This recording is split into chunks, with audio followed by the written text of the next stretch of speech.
Tingginya tingkat kebencanaan di Indonesia turut menjadi perhatian Ketua DPD RI, Lanyala Mahmud Mataliti. Menurutnya, pemerintah harus mempersiapkan beberapa titik lokasi pengungsian permanen untuk para penyintas bencana.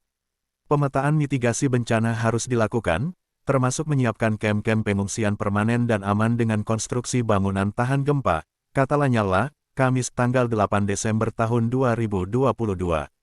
Senator asal Jawa Timur itu mengatakan, mitigasi harus dilakukan menyeluruh dengan menyiapkan jalur evakuasi dan titik-titik pengungsian, berdasarkan kajian lokasi yang tinggi tingkat kebencanaan. Jadi, jika sewaktu-waktu terjadi bencana, masyarakat dapat segera menuju titik yang sama untuk segera memasuki lokasi pengungsian, ujar Lanyala. Menurutnya, kem pengungsian permanen juga memudahkan penyaluran bantuan. Di lokasi ini bisa dibangun posko utama dan gudang bahan pokok bantuan serta dapur umum. Jika ada sisa bantuan tahan waktu, yang tidak diperlukan lagi dapat disimpan di gudang, tutur Lanyala.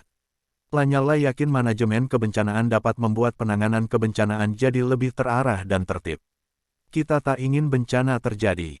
Tetapi ketika terjadi, kita sudah siap dengan segala kemungkinannya. Masyarakat pun tahu kemana mereka harus bergerak saat terjadi bencana, imbuhnya. Sebagaimana diketahui, belakangan ini Indonesia tengah diuji dengan bencana beruntun. Setelah bencana gempa Cianjur, Garut, Jember, Maluku, Minahasa dan erupsi Semeru, hari ini gempa juga terjadi di Sukabumi. Gempa bumi tektonik berkekuatan M5.8 mengguncang Sukabumi, Jawa Barat. Gempa pertama di daerah Ciranjang yang merupakan wilayah perbatasan Kabupaten Sukabumi dan Cianjur, terjadi pukul 7.50 waktu Indonesia Barat. Berselang 1 jam, tepatnya pukul 8:05 waktu Indonesia Barat, terjadi gempa bumi susulan aftershock berkekuatan M3.0. Badan Meteorologi Klimatologi dan Geofisika, BMKG, mengimbau agar masyarakat tenang, namun tetap waspada.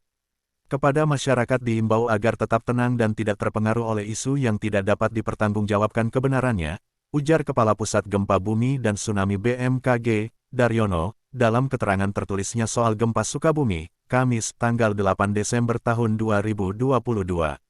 Daryono juga meminta masyarakat menghindari bangunan yang retak atau rusak diakibatkan oleh gempa.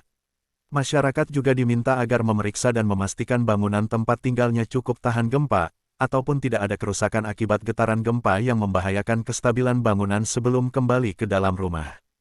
Berdasarkan data BMKG, pusat gempa berada di darat wilayah Sukabumi, Jawa Barat pada kedalaman 122 km.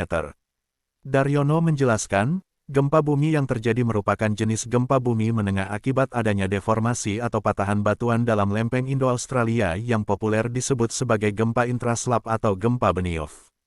Hasil analisis mekanisme sumber menunjukkan bahwa gempa bumi memiliki mekanisme pergerakan naik, thrust fault, ungkap Daryono.